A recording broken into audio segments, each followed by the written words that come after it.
শুভ সকাল বন্ধুরা, কেমন আছেন সবাই? আমার আরেকটি নতুন ভিডিওতে আপনাদের স্বাগত জানাই। আশা করি সবাই ভালো আছেন, সুস্থ আছেন। আমরাও অনেক অনেক ভালো আছি। তো আজকে ছেলেকে মেট্রোতে চাপাবো। ওই অনেক দিন ধরে বায়না ধরেছে ট্রেনে চাপবে বলে। তো ট্রেনে চাপাতে যাবে না, কারণ টিকিট কাটতে হবে, আর বাড়ি না গেলে তো ট্রেনে চাপাও যাবে না। তাই ওকে ট্রেন বলে মেট্রোতে চাপা করাচ্ছি। তো ওখানে মা ছেলে দুজনে মিলে আমরা কয়েনটা নিয়ে নিলাম। কয়েন দিয়ে পারাপার করতে হবে এখন আমাদের। তো মেট্রো স্টেশনে চলে এসেছি, এবার মেট্রো আসার অপেক্ষা। কতটা খুশি আছে দেখতে পাচ্ছেন, একাই একাই দৌড়ে দৌড়ে চলে আসছে মেট্রোতে চাপার জন্য, ও ট্রেনে চাপার জন্য। ওর জন্য তো ট্রেন। তো আমার ছেলে ট্রেন চলে এসছে, এবার চাপার পালা।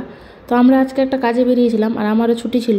তো সেই কাজ করেই বাড়ি ফেরার পথে নিচের দিক দিয়ে আমরা যাচ্ছি, আর উপরের মেট্রোর রাস্তা গেছে, তো মেট্রো যাতায়াত করছে। ছেলে দেখে ওটাতেই দেখে বলছে ট্রেনে চাপবো, আরও বায়না ধরলো। তাই ছেলের বায়না পূরণ করতে মা ছেলে মিলে মেট্রোতে চাপা। এদিকে দেখো,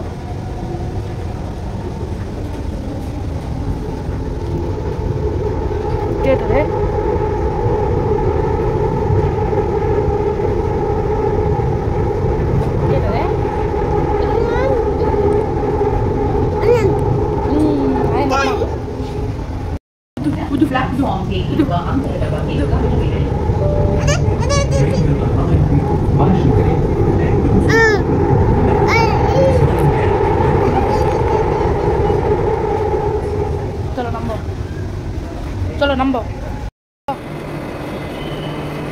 বাই করো, বাই করো।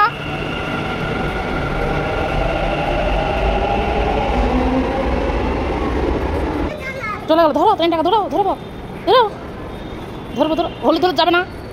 ওই তো কিছুতেই নামবে না, কারণ একটা স্টপেজ মাত্র আসলাম আমরা। তো আমি জোর করে নামা করালাম, আর চলে যাওয়াতে ওই ধরার জন্য দৌড়াচ্ছে, আরও চাপবে, ওর হয়নি এখনও। আর না নামলে না হোক, কারণ এই স্টপেজে ওর বাবা দাঁড়িয়ে আছে। সামনের স্টপেজে আমাদের চাপিয়ে দিয়ে ওর বাবা স্কুটি নিয়ে চলে আসলো, আর আমরা মেট্রোতে আসলাম ছেলের ইচ্ছে পূরণ করার জন্য। ছেলে তো কিছুতেই বাড়ি যাবে না, আরও চাপবে ট্রেনে।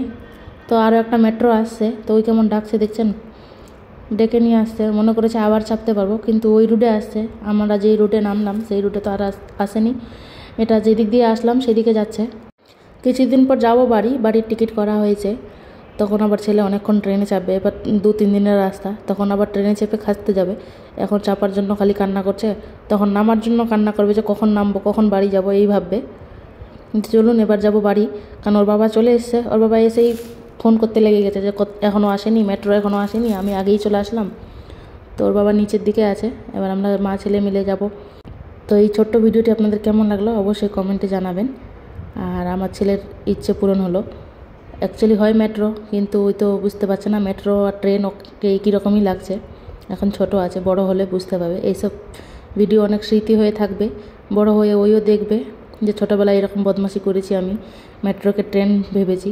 তখন এই ভিডিওগুলো দেখবে আর হাসবে, নিজেকেই বোকা বোকা মনে করবে। এবার বেরোনোর পালা। তো এখানে বেরোনোর টাইমে এখানে একটা কয়েন ঢুকানোর জায়গাও আছে, একটা স্ক্যানের জায়গা আছে। তো এখন আমরা যেহেতু বেরোবো, তাই কয়েনটা ঢুকিয়ে দিলাম। আর যখন প্রবেশ করেছিলাম, তো ওই স্ক্যানারে কয়েনটা স্ক্যান করলেই গেটটা ওপেন হয়ে যায়, তখন প্রবেশ করতে পারি। সব জায়গায় মেট্রোতে এইরকমই পদ্ধতি থাকে, ভেতরে আসার আর বাইরে যাওয়ার। বাসে যেমন কন্ডাক্টর থাকে আর ট্রেনে যেমন টিটি থাকে, এখানে সেরকম কিছুই থাকে না। ওই কয়েনটা যদি আপনার কাছে থাকে তাহলেই আপনি প্রবেশ করতে পারবেন আর বাইরে বেরোতে পারবেন। আর এমন যদি হয় যে কয়েন হারিয়ে ফেলেছেন, বাইরে বেরোতে পারছেন না, তাহলে আবার আপনাকে কয়েন করতে হবে, করে বাইরে বেরোতে পারবেন, নাহলে বেরোতে পারবেন না, ওই গেট ওপেন হবে না। যেমন বাসে, ট্রেনের, ফ্লাইটের টিকিট হয়, সেরকমই কয়েনটা মনে করেন আপনার মেট্রোর টিকিট। ওইটা না থাকলে ভেতরে ঢুকতে পারবেন না, বাইরে বেরোতেও পারবেন না। তাই রিসেপশনে প্রথমে আগে ওটাই কেটে নিতে হয়। করোনার টাইমে এইসব কয়েন বন্ধ করে দিয়েছিল, কেননা একই কয়েন সবারই হাতে হাতে যাবে, তাই তখন এটিএম কার্ডের মতো কাট করতে হতো। এখনও এটিএম কার্ডের মতো কাট করা আছে অনেক কারো, যারা মান্থলি ইয়ারলি যাতায়াত করে প্রতিদিন, তাদের জন্য। আমরা তো প্রতিদিন যাতায়াত করি না, তো আমাদের জন্য কয়েনটাই বেস্ট। আমরা বাইরের দিকে চলে এসেছি। তো এখনকার ভিডিওটি এই পর্যন্তই, দেখা হবে নতুন কোনো ভিডিওতে।